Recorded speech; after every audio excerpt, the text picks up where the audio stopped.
Mhm. Atin na pong kausapin si Director Ronel Tan ng DPWH Region 1 dito po sa Kawawang Bridge.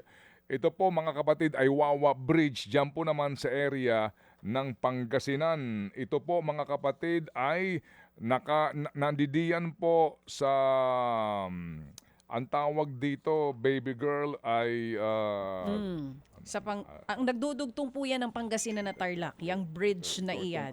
itong highway na ito. Oo. Minarkahan ko na ito eh. Oo, Carlos Opo. P. Romulo Bridge o ang tawag nga po ng mga tao ay Wawa Bridge. Opo, ito po mga kapatid ha, ay dinadaanan po ng mga patungo din po ng norte hanggang papunta ka din ng La Union, papunta ka ng Baguio, dadaan ka po dito. Yes, May reklamo yes. nga po ang mga bus, ang mga heavy trucks, ang mga delivery trucks kasi diverted po sila kasi nandoon po temporary bridge. Nangyari po ang pagkasira nito noong pang 2022. Magandang umaga po, Direktor. Magandang umaga po, Manong Ted. Magandang umaga po, DJ Chacha. Magandang umaga sa inyo kapakinig Opo, po. opo. Ano pong update ninyo sa construction po? Mismo ha, hindi po yung diversion. Mismo ho yung tulay para po hindi na mag-divert po ang mga motorista. Ito po, actually po, Manong Ted, banggitin ko na lang din po, yung temporary bridge ma-install po namin ng nitong January. Matatapos po to. And then mag-start po kaming gawin yung tulay. I-demolish po namin yung tulay na nasira at gagawin po yung bago. Kasi po, hindi po namin magawa na magbabago sana ho kami ng alignment nung tulay, pero hindi po namin magawa dahil hindi po kami magkaigi dun sa acquisition ng right of way. Kaya ang nag-decide po kami na ito ng dati ng alignment ang gagawin namin. Opo. Mag-start din po kami niyan ng by February dun sa bagong tulay, and we expected na matapos po ito next year, 2027, second quarter. Aray ko. Opo. Sino ang inyong katalo doon sa right of way issue? Yung po yung sa may-ari po kasi ng lupa, medyo nahihirapan kami. Dapat po kasi dun sa luma pong alignment, hindi namin yan wala na sa kaming problema sa right of way, dati na pong na-acquire yon. Kaya nga. Kaya lang po kung itatabi po namin dito, yung right of way kasi mga 14 ano po yan eh. Ang width po namin, yung kay Ridgeway lang, mga 14 meters. O mag-a-acquire kami more or less mga 20 meters magkabilang side. Medyo Okay. nahihirapan po kami doon. Kaya medyo ibinalik po namin sa dating alignment.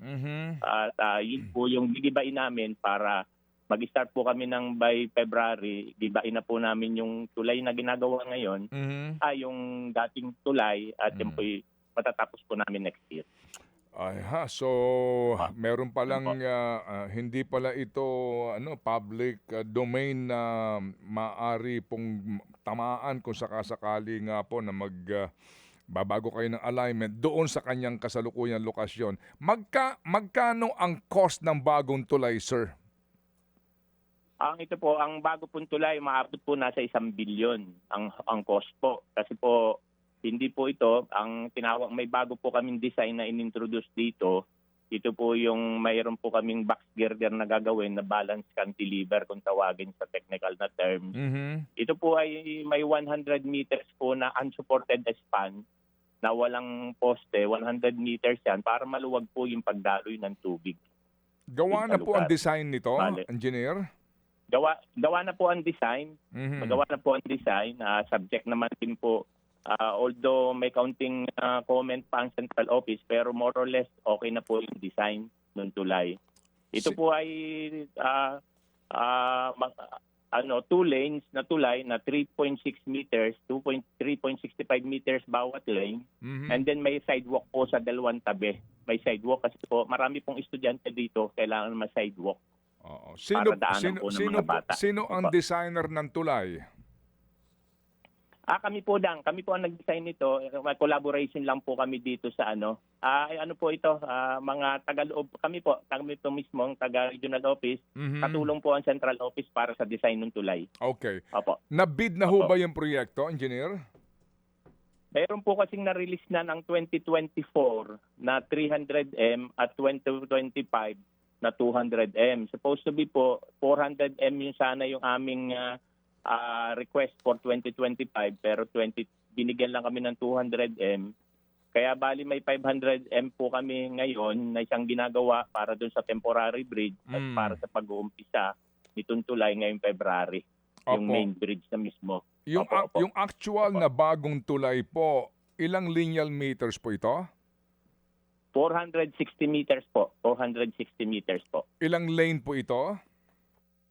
2 lanes po na medyo malaki yung lanes, yung 3.6 meters po bawat lane, bali 7.3 meters yung kabuuan ng tulay, plus mayroon pong dalawang 2.5 meters sa makabilang side na pedestrian. Okay. Bali umabot po na nasa 15 meters po yung width ng tulay. Okay. Opo. At ano na po ang maximum tonnage nito? Abot po yung abot po ito ng 100 tons, kaya po to. Okay. Opo. Opo. Ngayon, sir, ang sinasabi po ninyo, sandali, dito po na sa inyong program of work, ilang calendar days po bago matapos ito? Assuming po na everything is in order, wala na naman delay? Second quarter po ang target po namin, second quarter ng 2027 matatapos po namin. Kung kaya pa pong mapabilis namin, may usapan kami ng contractor. Kung kaya ng first quarter, tapos piditin namin ng first quarter ng 2027. Usapan nyo ng contractor. Sinong contractor ito? Ang contractor po nito ay MG Luwalhati po. Ito naman po expert sa tulay at marunong naman po ito. Talagang gumagawa po talaga ito ng tulay. Hindi ito Silver MG Wolves. Luwalhati. Hindi ito Silver Wolves. Hindi po. Ito po talaga expert po nila talaga yung tulay. MG Luwalhati, mayroon po siyang kapartner na sa foundation, pagdating sa foundation naman. Apo. Okay. Ito pong temporary na tulay na ginawa ninyo, magkano ang cost nito at bakit doon pa lang po natagalan pong pag-aayos na? Ito po kasi, yung lugar po kasi na Agno River, para po sa kanyang kaalaman, Sir Ted, DJ Chacha. Medyo dito pagdating po ng June, mataas na ang tubig. Mm-hmm. Hindi na po masyado kami makatrabaho kapag mataas ang tubig. Kasi ito pong temporary bridge, kailangan nagre-require din po mag-drive din kami ng pilote para po mas matibay po at hindi mawas out agad dito ng baha. Although ito po ay mas mataas ng mga ilang, more or less than a meter dun sa flood level. Mm-hmm. Pero naka-foundation din po ito ng board piles din po ito para lang po masigurado na hindi po ito masisira. Ang kasama po sa cost na more or less na tulay na 1 billion, kasama po yung cost ng temporary bridge na maabot na nasa 50. Kasi Opo. 2 lanes din po ito, 8 Uh-huh. to 10 tons, tapos may pedestrian din po. May pedestrian din po para sa mga bata. Opo. Opo. Yes, engineer, so nangangahulugan po na mahigit pang 1 taon o pag minamalas-malas tayo sa panahon and other factors, mga 2 taon pa na diverted yung mga bus, mga trucks na mga may kargamento dito po sa ruta na ito.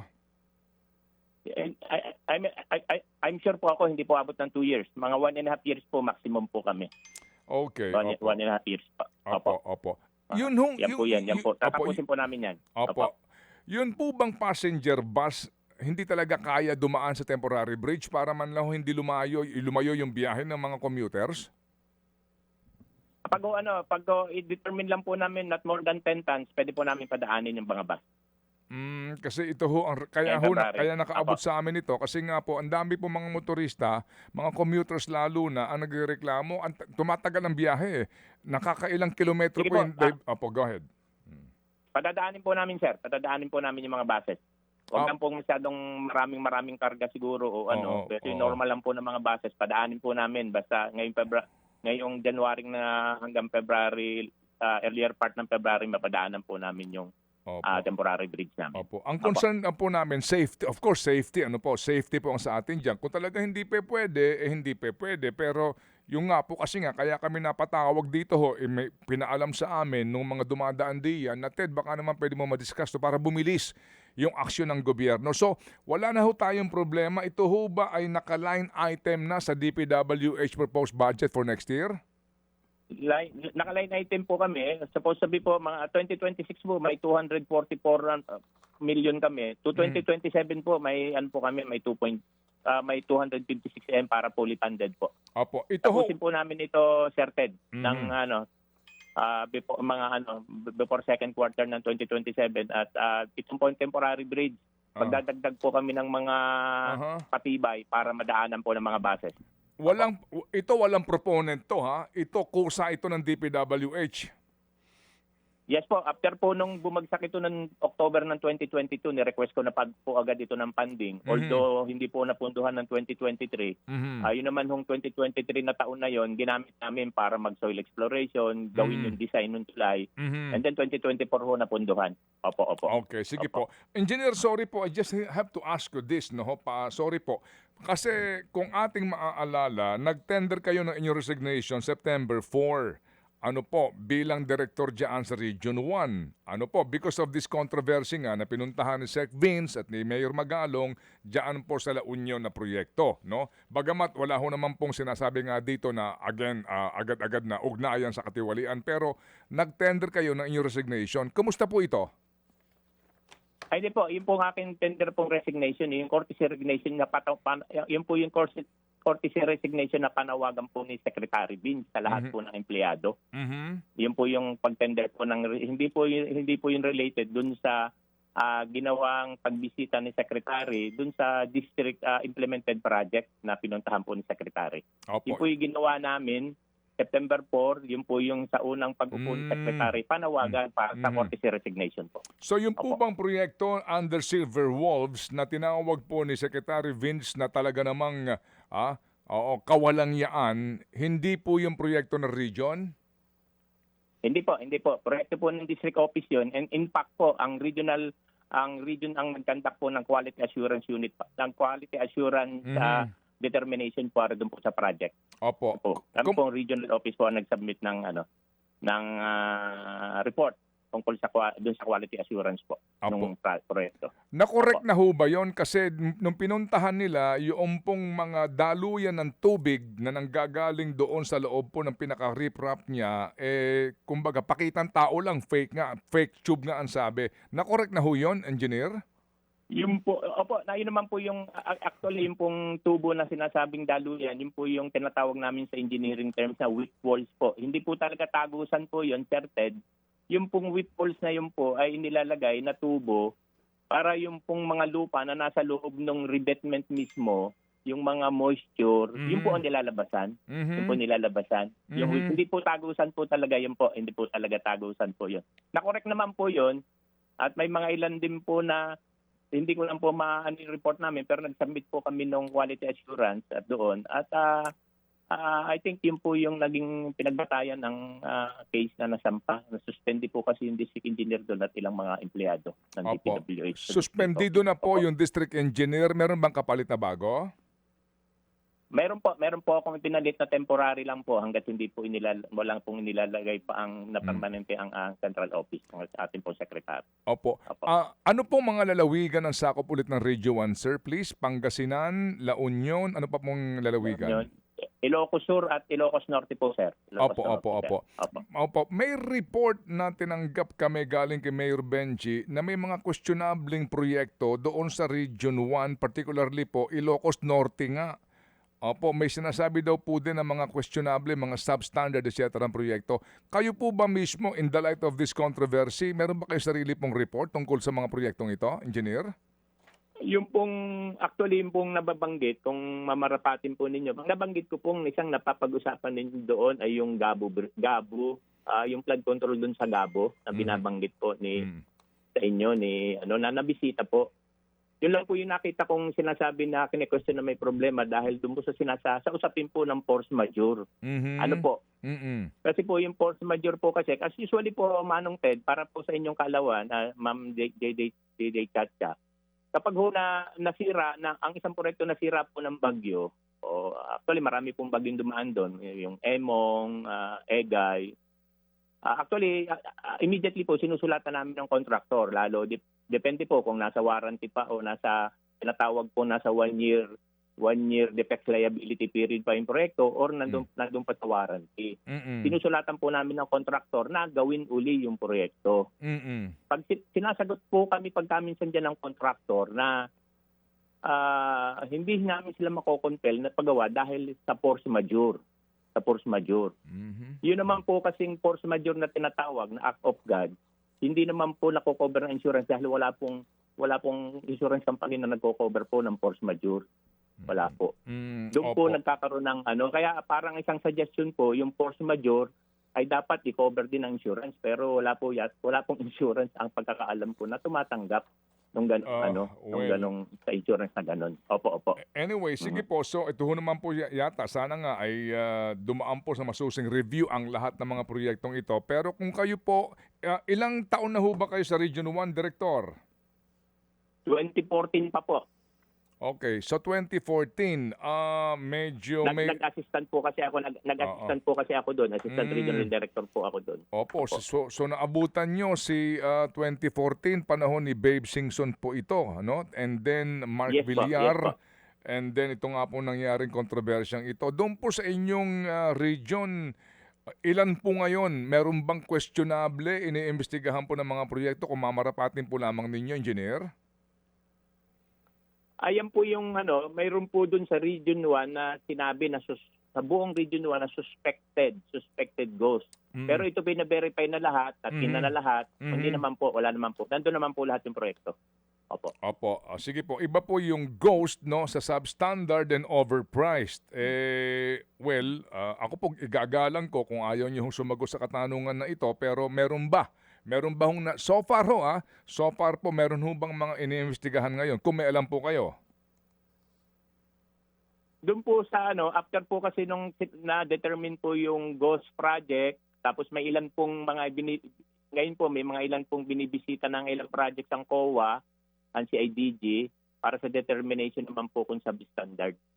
May mga ongoing po na binibisita. Sige, opo. Meron pa hong dito kumbaga po po. sa Region 1 at alam ko po pagdating pa sa hindi lang po siguro dito sa Region 1, alam ko po sa all over the Philippines naman po yung determination ng mga binibisita pa, tinitingnan pang mga proyekto. Okay, sige po. Sige. Ito hong sino po ang kontraktor ng tulay? MG Luwalhati po, MG Luwalhati Okay. Construction, Opo. MGL. Opo. Ito pong MG Luwalhati, sino may-ari nito? Kasi meron din tong marami-rami ang kanyang flood control projects under DPWH. Ito po ay sa Ilocos maging sa Abra. MGL po, ang pagkakalam ko po, wala po kaming, meron pong ilang flood control siya. Ang flood control po niyang ginagawa, yung related din po sa tulay. Kapag po may mga protection po, may mga protection pong kailangan gawin sa mga abatment ng tulay, ay meron din po siyang pero yung separate flood control, alam ko po, wala sa amin eh. Opo. Construction of May mga flood control kailan-ilan lang system po. along Abra River upstream and downstream of Kalungbuyan Bridge, Santa Ilocos Sur. Opo. Yes po. Yeah. Yan po yan kasi siya po Okay. kasi yung gumawa ng tulay doon, yung bridge na iconic bridge doon sa Santa. Kaya may flood control din pong may related project po doon para sa protection po ng abatment. Opo. Construction of flood Yun po yung control kanyang ginagawa. structure, Apia River, Barangay Calawis, Antipolo City, Rizal naman ito sa MG Luwalhati. Hindi ko na po Ito pa isa. Hindi ko naman po sakop Opo. na yun. Opo. Rehabilitation of flood control system along Abra River, Kalungbuyan Bridge, Santa Ilocos Sur. Iba ho naman ito MG Luwalhati, Yun po yan, magkaiba yun nga ng po yan. cost. Ha? Malaki po kasi ang Abra River na yan. Yung mahaba. Abra River po kasi malaki na yan, mahaba po yan.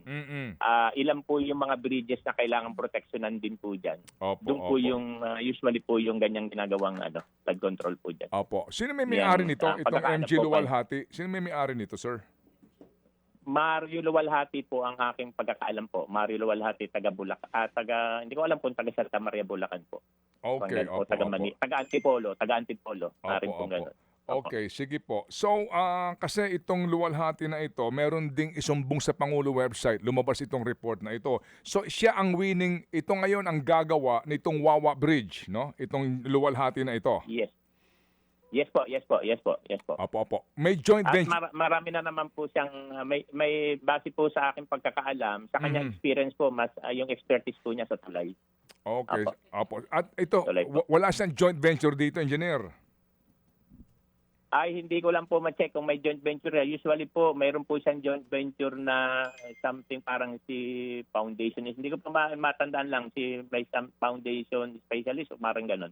Hindi ko lang po masyadong matandaan yung joint venture niya. Okay, sige po. Pagkaminsan, Sige. pag So, malalaki. ngayon po may mga nagbigay na po ng reaksyon at nagpapasalamat nga. Ito ho kasi ay nasa Kamiling Wawa, Bayambang, Malasiki, Santa Barbara Road, no? Ito ho yun, sa itong Wawa Bridge. Carlos P. Romulo Bridge nga ang official na pangalan po nito. So, sa mga nakikinig ngayon sa amin, ito ho, magbibigay ng mensahe at nagpapasalamat nga sa inyo, sa inyong paliwanag. Sige po, muli po, kailan ang actual na simula at kailan po ang inaasahan tapos nito pong Wawa Bridge?